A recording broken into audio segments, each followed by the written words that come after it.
একটা গল্প বলি, শোনো সবাই। এক গ্রামে এই মেয়েটা রোজ খাবার খেয়ে কিছু খাবারের অংশ একটা পাখিকে খেতে দিত, এবং পাখি উড়ে উড়ে এসে সেই খাবারগুলো খাইত।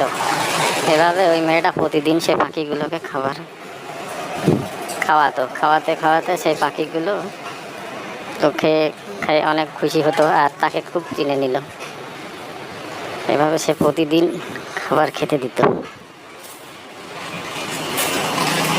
এবং খাবার খেতে দিয়ে সে চলে যেত। পাখি আনন্দের সাথে খাবার খাইতো, খেয়ে নিজের বাসায়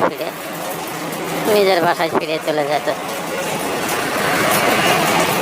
তো মেয়েটা এভাবে রোজকার মতো খাবার খেতে দিত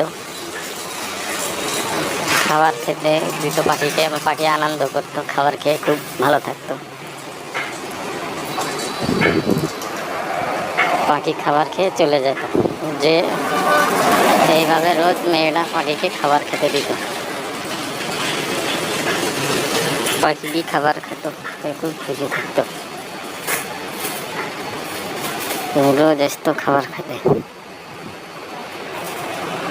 খাবার খেত পাখিটি, খেতে খেতে মেয়েটাকে খুব চিনে গেল এবং নিজের বন্ধু ভাবতে লাগলো, এবং বন্ধু ভেবে প্রতিদিন খাবার খেত।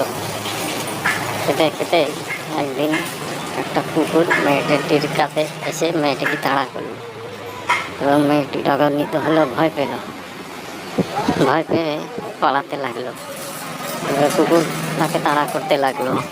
তাড়া করতে করতে মেয়েটি ছুটে পালাতে লাগলো, এবং পাখিটি দেখলো যে সে রোজ আমাকে খাবার খেতে দিয়ে যায়। সে আমার তো খুব উপকার করে, আমি রোজ তার খাবার খাই, সে আমাকে খাবার খেতে দিয়ে যায়। তাই পাখিটি ভাবলো সে আর বিপদে পড়েছে, আমি তাকে উদ্ধার করতেই হবে, তাকে এই বিপদ থেকে উদ্ধার করতে হবে।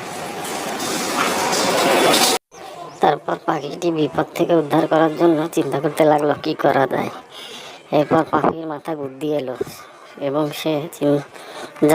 মাথায় বুদ্ধি এলো এবং সে তাই করতে লাগলো। সে চিন্তা করলো যে মেয়েটাকে কিভাবে বাঁচানো যায় কুকুরের হাত থেকে, এবং সে কোত্থেকে একটা উড়ে গেল, গিয়ে গাছের ডাব পেড়ে নিয়ে আসলো। একটা গাছের ডাব পেড়ে নিয়ে আসলো, এবং সেই ডাবটা নিয়ে এসে কুকুরের মাথার পরে ফেললো, এবং কুকুর আঘাত পেয়ে ভয় পেয়ে জোরে দৌড়ে পালিয়ে গেল, এবং মেয়েটি কুকুরের হাত থেকে সেদিন রক্ষা পেল।